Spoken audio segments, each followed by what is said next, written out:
But now to some big news about Donald Trump's future plans. Trump has kept his options open about whether he's going to run for president again in 2024. It's something he seemed very keen to do when he first lost the election. And his advisor, Jason Miller, as you'll remember, came on this show where he confirmed as much. I think if the election were next week, I think he would definitely look to go and run. Obviously, several years down the road, it could be a little bit of a different story. We'll see where the world is, what shifts or what could be different. But I think President Trump definitely would like to run again. Donald Trump, however, is now not planning on running for president in the 2024 election. Many commentators expected that he definitely would have another tilt. He did do very well in the November election, 75 million votes, or maybe it's more now. But that was before the Capitol Hill riot and before he refused to concede, before his claims of election fraud. Sources close to the president have told me he wants to now be seen as a father figure of the Republican Party. They say the Trump movement is here to stay, but the Trump is not planning to run for president. Instead, he's in talks about supporting former Secretary of State Mike Pompeo. Pompeo hasn't confirmed he'll run.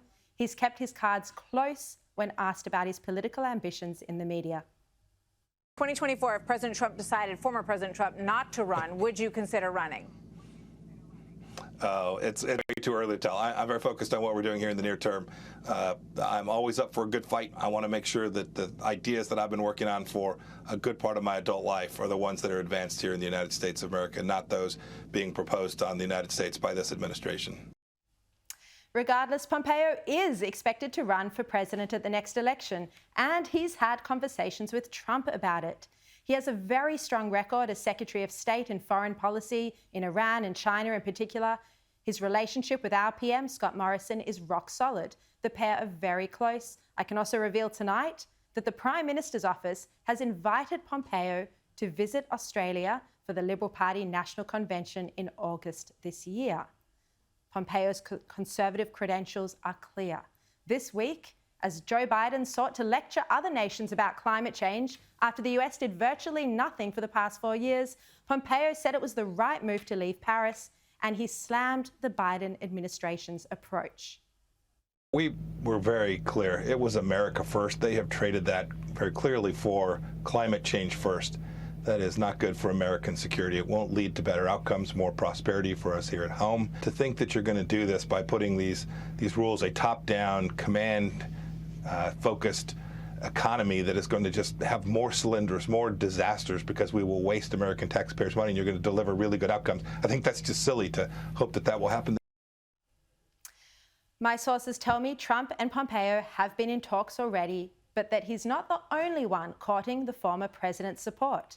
Trump is being wined and dined by Ron DeSantis. The Florida governor did well handling the virus, maintaining a low unemployment rate, and particularly, he kept the city open when you compare it to somewhere like New York.